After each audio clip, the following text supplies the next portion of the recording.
Hi, and you are still welcome to another edition of Unfiltered Conversation on Tourism in Africa on Cleveland TV. My name is Frank Halide Mudia, and we're still on the series of facilitating investment in sustainable tourism development in Africa. All right, my guest this morning is Heinrich, Executive Chairman and Founder, Hafeni Tourism Group Limited, and also the co-founder, African Economic Leadership Council. You're welcome to the program, sir. Thank you very much. Um, I pronounce the name of this very important organization, Clever Nerd TV. Wow. Thank you for inviting me and for making me part of this very important discussion on intra-Africa tourism. And I'm really honored to be at this platform. Yeah, gladly honor that invite. All right, we'll start with this, Mr. Hafeni. What prompted your interest in tourism, especially in as it has to do with Africa tourism? No, thank you. Yeah, I'm from, firstly, I'm Heinrich Hafeni. I'm an indigenous tourism entrepreneur and the executive chairman and CEO of Hafeni Tourism Group, a company that is based in Namibia, Swakopmund, Africa. And we specialize in telling a story and introducing our heritage, our culture, our customs to tourism that visits Namibia. Prior to having started my business, I worked as a safari overland tour guide in 14 countries in Africa, from the age of 22 years old until I was 28 years old when I pursued my dream to own my own tourism business. Today, through my business, obviously, I've built a lot of networks, obviously, with African tour operators, promoting Namibia as a destination for Africans in Southern Africa. Also, in my capacity, I also happen to be a town councillor in Swakopmund, Namibia, and also the co-founder of the Africa Economic Leadership Council, which is an African business organization with a vision to connect African entrepreneurs and business leaders. I also happen to have been a Mandela Washington Fellow alumni, which is a President Obama leadership program that brings African young leaders to America for a 6-week leadership and entrepreneurship um, coursework. Obviously, yes, I'm an African. I'm very passionate about tourism. It is tourism that introduced me to everything that I am today. But I think I'll rest there. Firstly, I just want to introduce, and then I think you can just probably maybe, yeah, guide me again on that question. Yeah, That it's a good one. yes. Yeah, it's okay. Well, I was supposed to actually do that, but I just thought since I've mentioned your name earlier, there was no name for that. But you've still not given us the reason why you took the interest in African tourism. My interest in African tourism is that we have got such a beautiful continent. We do. I've realized that where more of people from outside our continent are the ones that are traveling our continent, and many a times, many who are running the big tourism businesses are not as Africans ourselves, but outside um, entrepreneurs from outside the continent are the ones that are coming to do business in the continent. So I felt as an African, I must start a tourism organization that will promote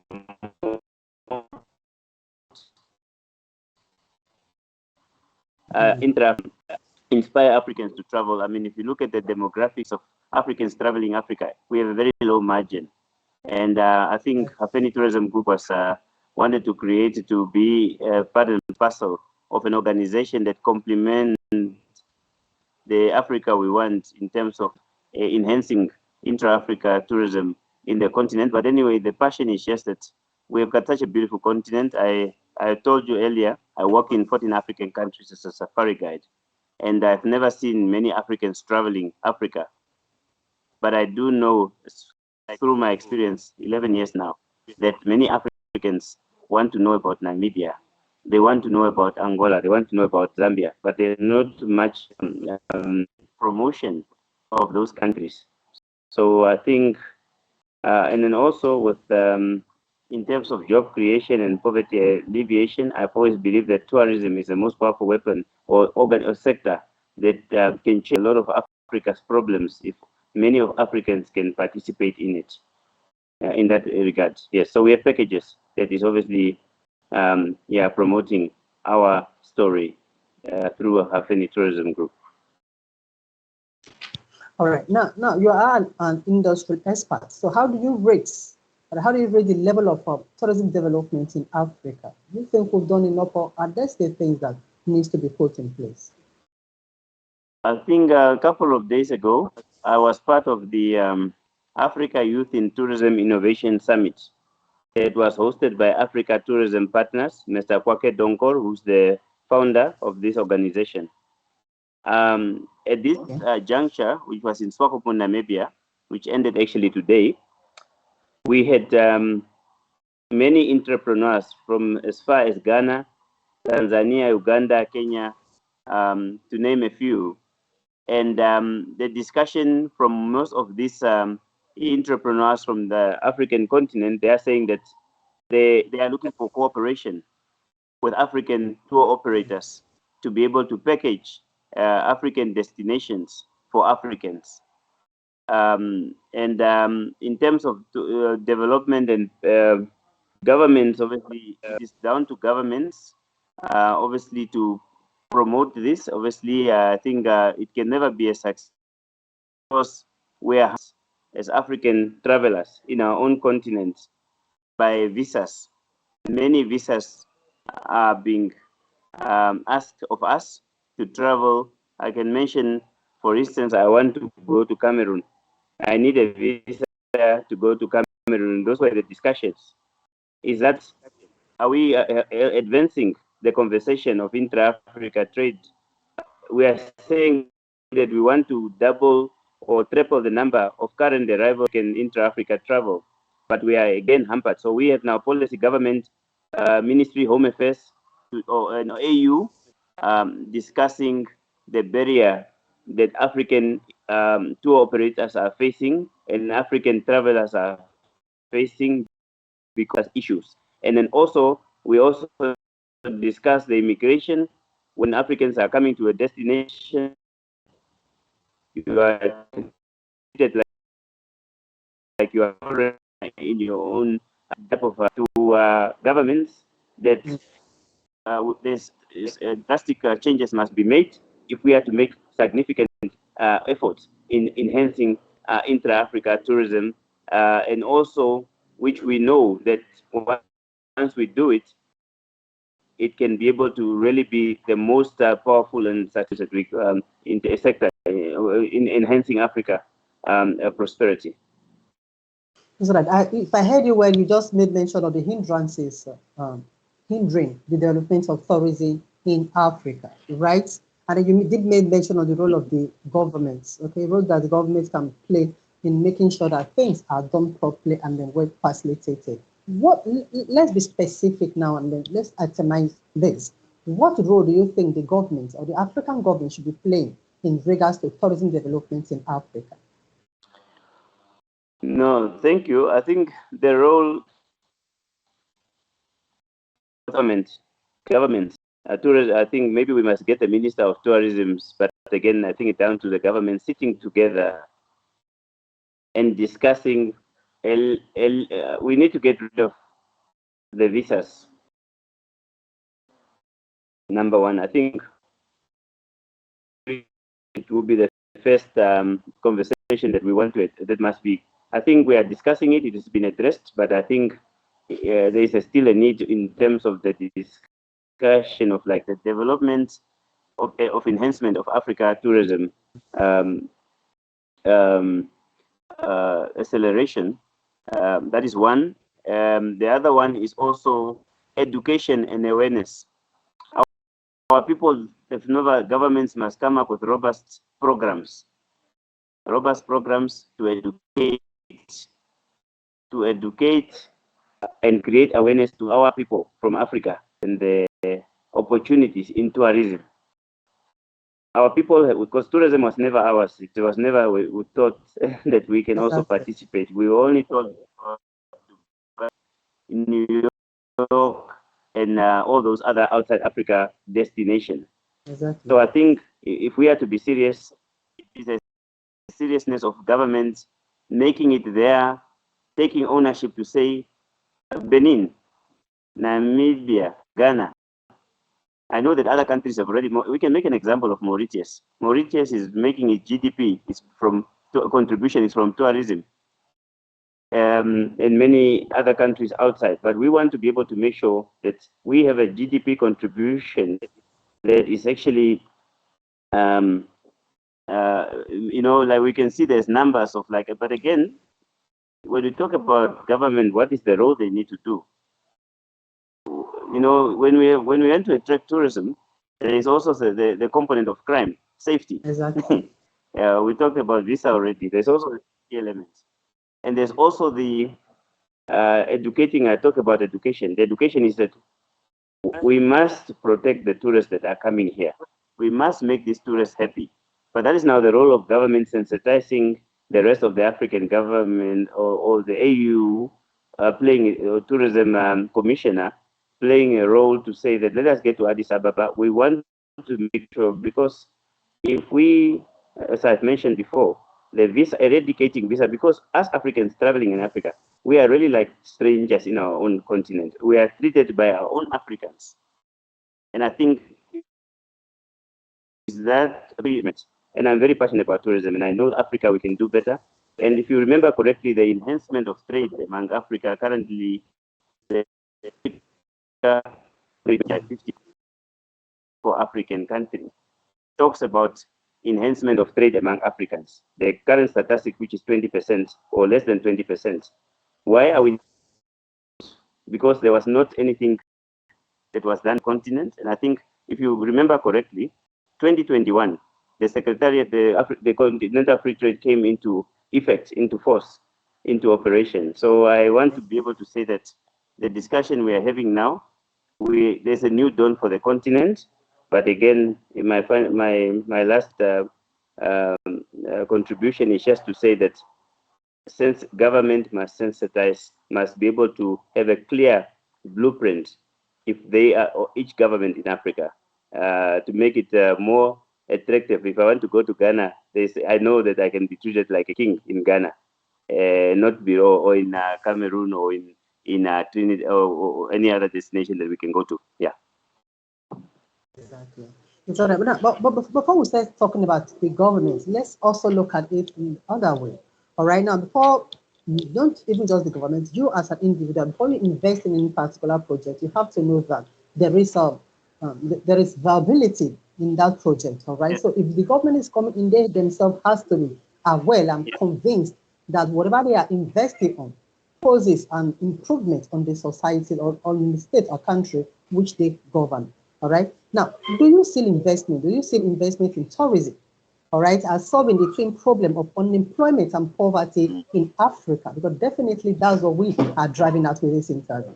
So do you see it? So the question is, do I see private sector also playing their role to once government create enabling environment for tourism to thrive? Yeah, exactly. And then if both of them play their roles, do you see the roles making a positive impact on the society by solving the twin problem of unemployment and poverty in Africa? No. Definitely, big time.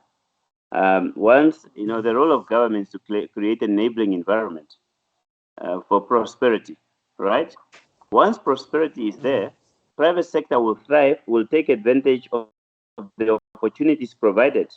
And tourism, creating tourism products. I mean, tourism is very broad. Exactly.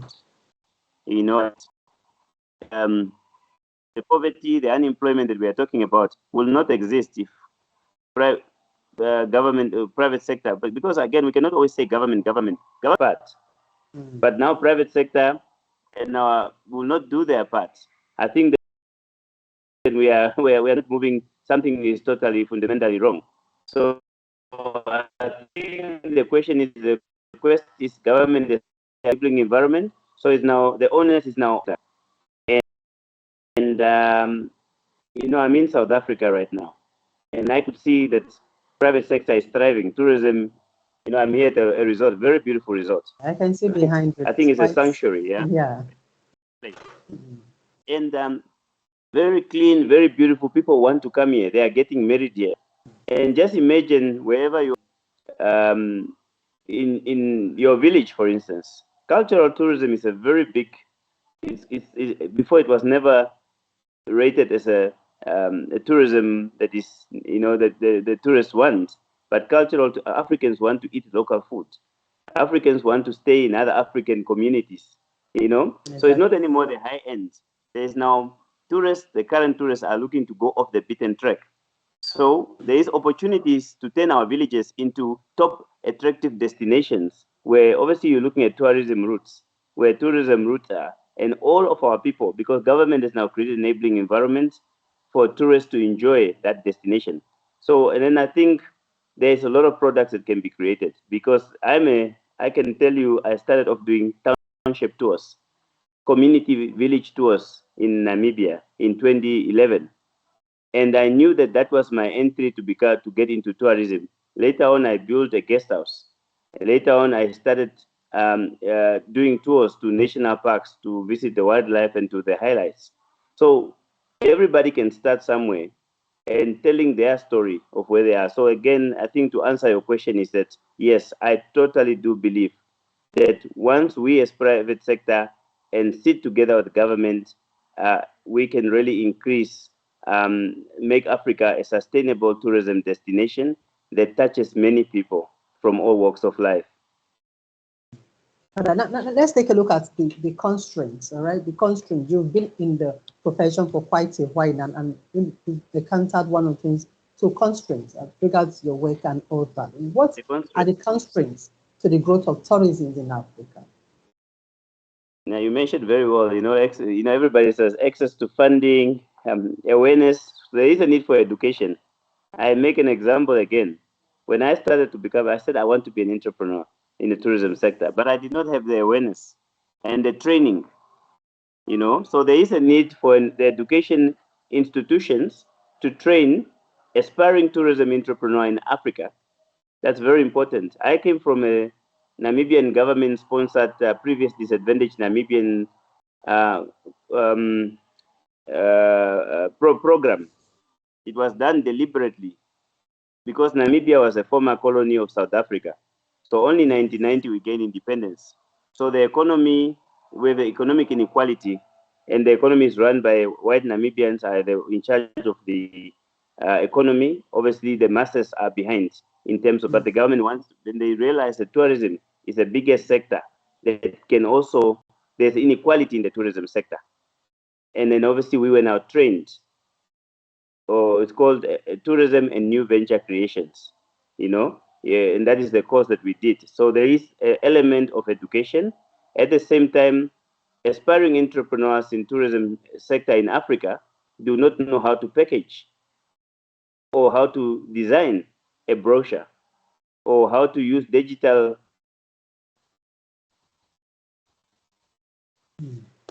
platform.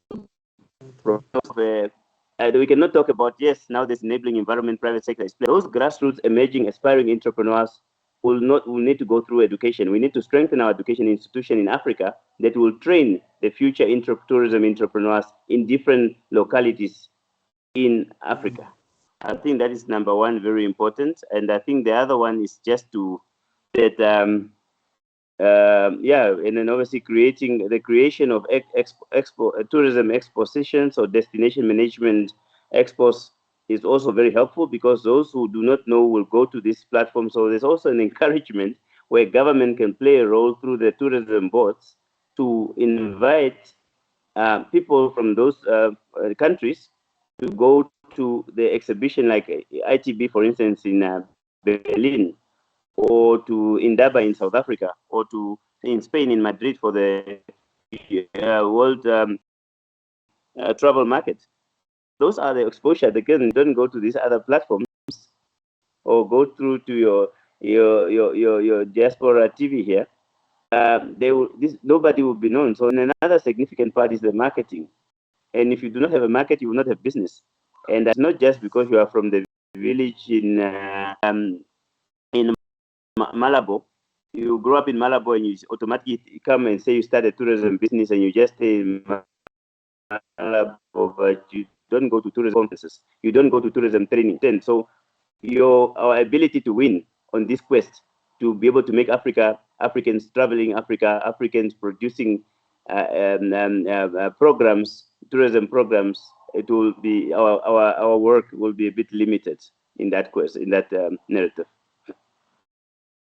It's all right. Thank you so much. But let's go to the African Economic Leadership Council, on which you are the co-founder. Let's get to hear of the aims and the primary focus of establishing the organization.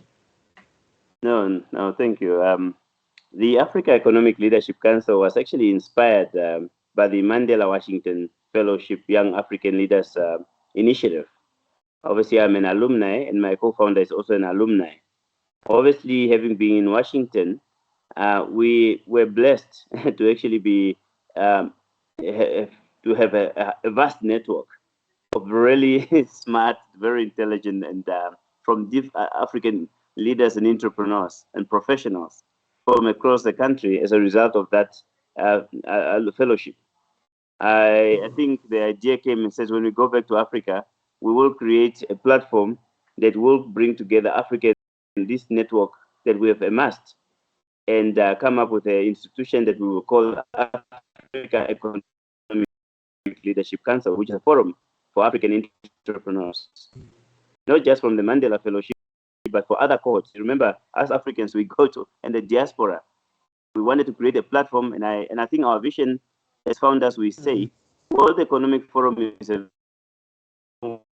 also being Africa AU Agenda 2063, the Africa we want, which means that it is us Africans that must be able to shape the Africa we want. I think Africa Economic Leadership Council is just us Africans that have realized that nobody is going to do it for us.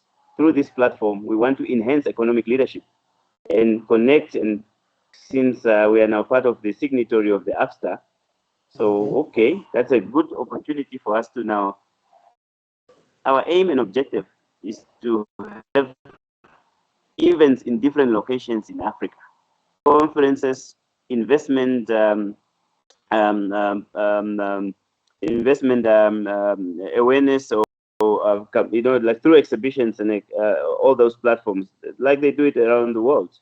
So we want to create a strong institution. That is what Africa Economic Leadership Council is currently.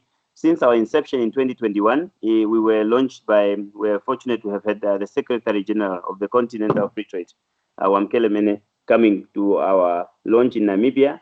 We were very fortunate in our Namibian government, Deputy Prime Minister and Minister of Foreign and International Relations to launch it.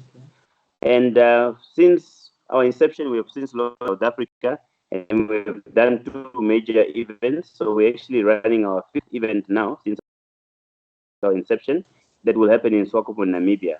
So but anyway, I will give you more information on that. Yes. Yeah, we're actually going to be discussing that now. But before I get to discussing that fully, do you see your activities as solving the challenges, that we just talked about? No, thank you very much. And luckily, I'm an entrepreneur, and I've been part of the Chamber of Commerce before. I was a leader of the Chamber of Commerce. I initiated Swakopmund International Trade Expo at one time. And but one feels that your energy and your drive and your vision that you're not complemented because you've just joined an organization. Obviously, after creating, me and my brother, Mr. Koshi, the co-founder, we believe that because we have this vision, we believe that we want to create a talk shop. Okay. We want to create these conferences we are hosting. We are going to unpack inter-Africa tourism, creating new tourism roadmap for African tourism. And that's one of the conversations that we want to have. The delegates that are coming, and the young Africans are aspiring entrepreneurs. When that whoever the business personality that is contributing or policymaker that is contributing, we are even telling them these delegates that are here are not here to come and just listen to stories. And I think that's what, because I've been told a lot of stories before. You are a leader of tomorrow. This is our entrepreneur of tomorrow. Yeah, he's doing very well, but there's no power. I think you can. I see you laughing. You can attest to me that we have just been told, yes, we are doing okay. We are doing okay, and we are going to these conferences. And I'm saying it. What are the critical sector? I mean, Africa Development Bank has prioritized agriculture, foods that Africa will feed itself. And we are now focusing on creating and unpacking food security in Africa and agricultural opportunities. That we have now people who are really in agriculture, who are doing it and making millions out of agriculture. They are the ones that will be becoming and aspiring entrepreneurs who have already started. Because we want our people into the economy. The tourism sector, we are not in it, and we talked about tourism. We are not really strong. But again, the creation and talking and creating and unpacking new opportunities in that field.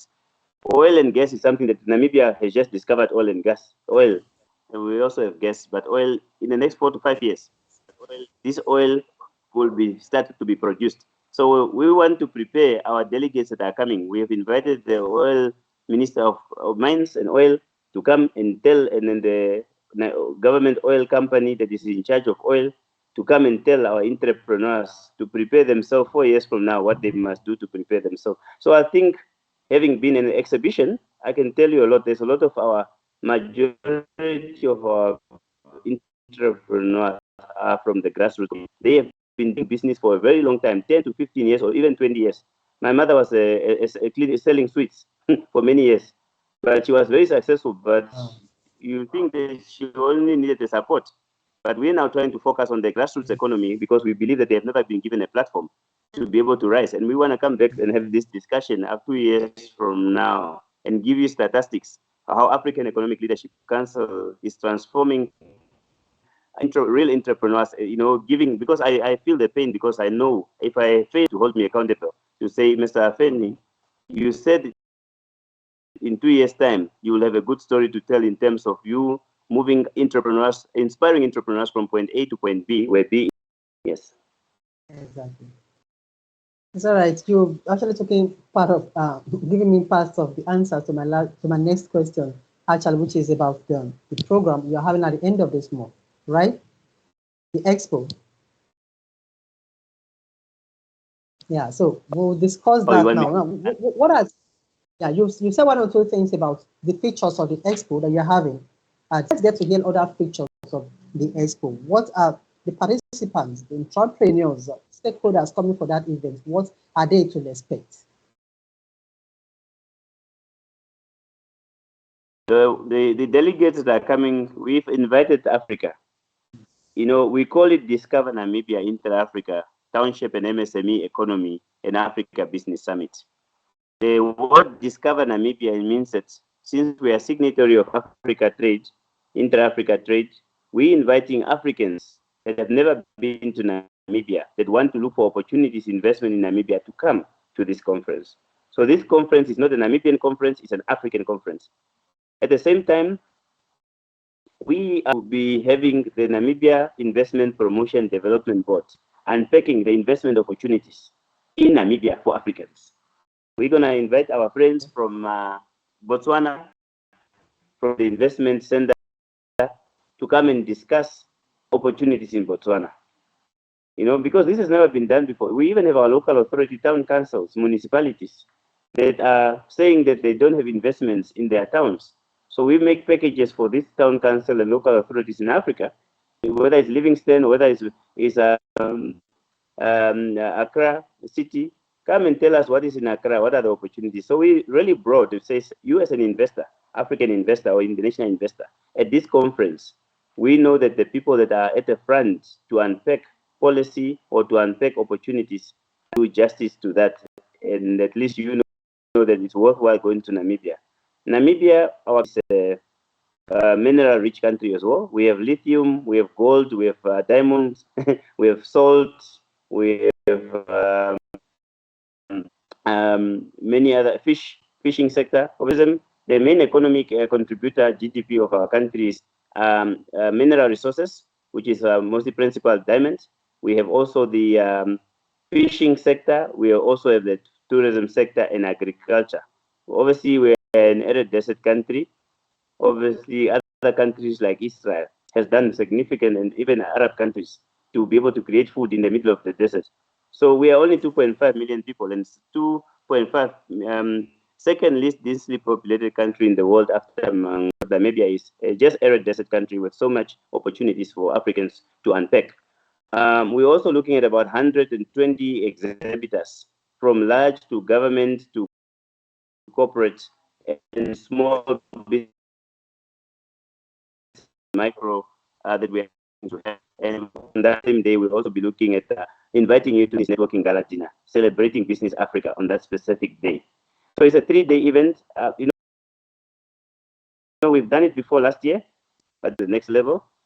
We even expected our head of state to pay us a courtesy. Obviously, we're still waiting for the confirmation from that.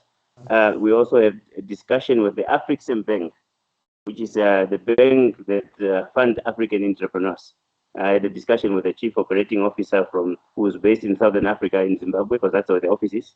So I've been talking to all of Africa. We have our partners who are coming from Ghana, from Nigeria, from Zambia, that are coming to speak. We even have virtual speakers. So we actually, and I'm happy that we're having this discussion. I see you guys as our very important friends. Exactly. Yes, let's talk about when exactly this. Because this dream. Let's talk of. When? Can you When is repeat? the Sorry. event? I know it's somewhere June, July, and event that. is going to take place on the 29th of June and the 1st of July, 2023, at the International Tourism Resort City of Swakopmund, Namibia, Africa. Okay. And at the Mondesa Multi-Purpose Center. So this, it's a 3-day event. It's happening in Namibia. Next year, we will unpack a conference in Botswana. We're also looking at Zambia. We are also looking at Ghana. So we want to do not 3-day events. Many of times we'll probably do 1 day unpacking, discover Botswana, discover Ghana, discover Benin, but working alongside our partners and secretariat partners in different Africa successful as Africa Economic Leadership Council without our secretariat partners in other different Africa. Exactly. Yes. All right. So I'd like you to leave us with the last word, okay, for the government, the stakeholders, all right, your advice for developing this sector. You said government with? Yeah, government, stakeholders, entrepreneurs, private individuals, and all that. Just leave us the last word for them. On the context of Africa, intra-Africa. Exactly, sir. Okay. I think more than ever, Africa has arrived. Africa has been taught Africa going to, to deliver for itself. I think there's our generation, many of them are 40 years old, many of them are 50 years old, and they've been waiting for tomorrow. I think there's not a better time since post-COVID that we as Africans can take charge of the destiny that we've been waiting for.